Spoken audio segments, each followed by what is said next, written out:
There we go. Hey everybody, Glenn here. I'm in Denver at University of Denver campus for GIS in the Rockies. It was lunch break here, and I met up with Brady here, Brady Hustad. Hey.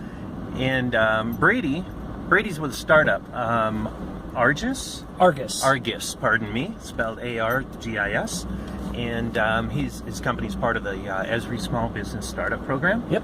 And so Brady, you were telling me that, I mean, I know I've heard of your company, and I'm well familiar with the Esri startup group. They're getting huge. I think there's about 300 companies, so it's hard to keep straight.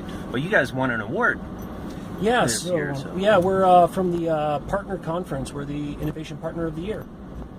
So that's it's a pretty big honor, in my opinion. That's pretty cool. Yeah.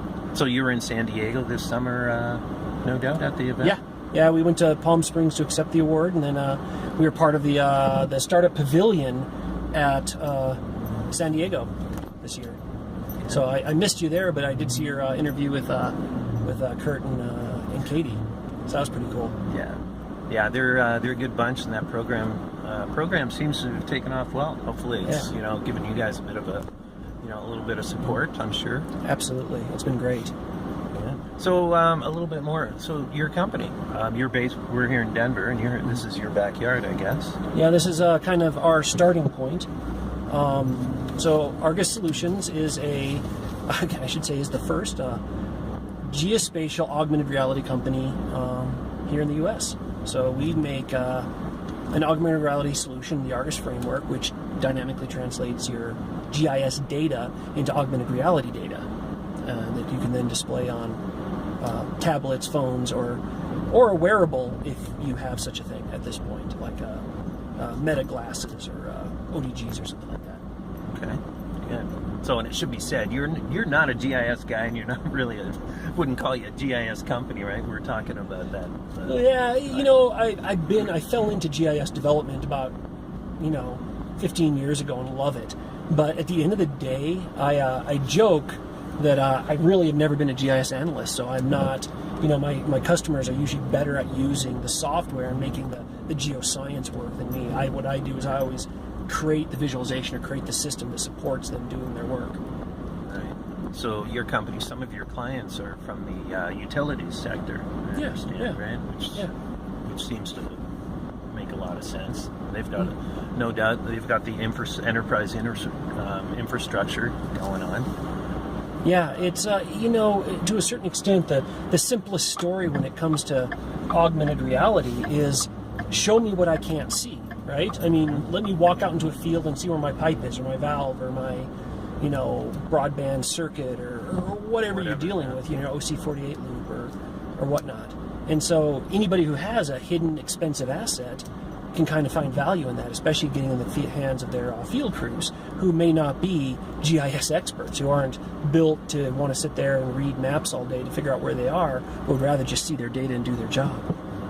So the augmented AR space is, is pretty much synonymous with mobile as well. So is that a challenge for you as far as, fragmentation?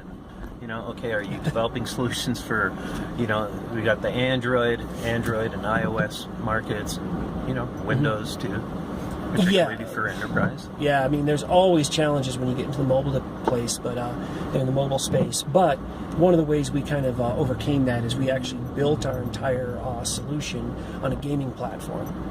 And so, basically sorry, I have to pay attention to not killing us for a second. We have, by doing that, we are allowed ourselves to, both, because we're doing 3D, we were able to lock down getting great performance in doing 3D graphics. Games are all about that. But then also, because we use the Unity platform, which is a multi-mobile standard, we're able to at least get the 80% kind of core center of our product, so it can move from Android to iOS to Windows and to all the various things. And so that kind of helped us out. The challenge, of course, goes beyond that, is that sensors and, if you're doing augmented reality, you have to know where you are, you have to know what direction you're facing, what's your, view angle, all these types of things. And sensors get kind of dispersed, especially in the Android world. So there's some catch up we have to do with that, and some specialized coding. Well, it should be pretty cool for you, your company launching, marketing-wise. It takes me back to, I'm thinking of a company that I did some work for a while back, and I wasn't involved in their AR projects, but they had a guy there involved with Unity.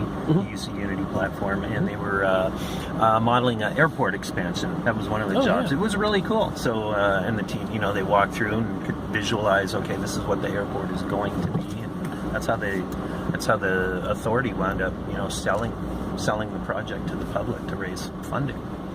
Yeah, and it's exactly that type of reasoning why people use Unity, is because it's got a relatively powerful, rapid application development for 3D modeling and 3D rendering. So that's pretty interesting. It's kind of a similar story, but maybe more in a VR world. Right. Okay. So we're heading back to the university here, and actually, Brady, you're talking. You're giving a talk in an hour or so, I think, right? Yeah, so, I guess in about an hour. Yeah, and using the whole, Pokemon Go, and how Pokemon Go basically helped bring a lot of awareness to what's augmented reality. What's going on? Well, and maybe the not so hidden secret, if you actually pay a little attention, is that Pokemon Go really is a giant GIS system, crowdsourced data, stored, longitude, latitudes for all the points and the Pokestops and all that type of stuff, and even where a Pokemon is dynamic GIS data. So the core of arguably one of the highest grossing games ever, maybe it'll hold that title for a long time, maybe something else will pass it someday, but is GIS. And so the commercialization and the growth of both the GIS and its expansion into augmented reality and how it impacts augmented reality is kind of what we're talking about. So it should be fun. It should also be interesting because the Niantic has locked down almost all external API usage again.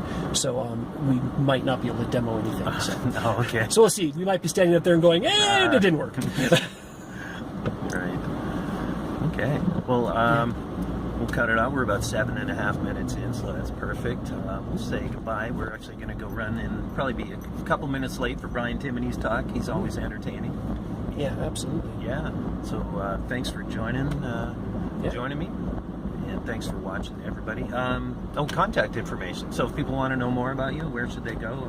Or ArgisSolutions.com is a great place. You can fill out the contact info there, or Brady.Hustad@ArgisSolutions.com. Happy to get there. Happy to talk to you and let you know what we're doing. Awesome. Okay. Thanks. Thanks from Denver. Did you get it? Almost.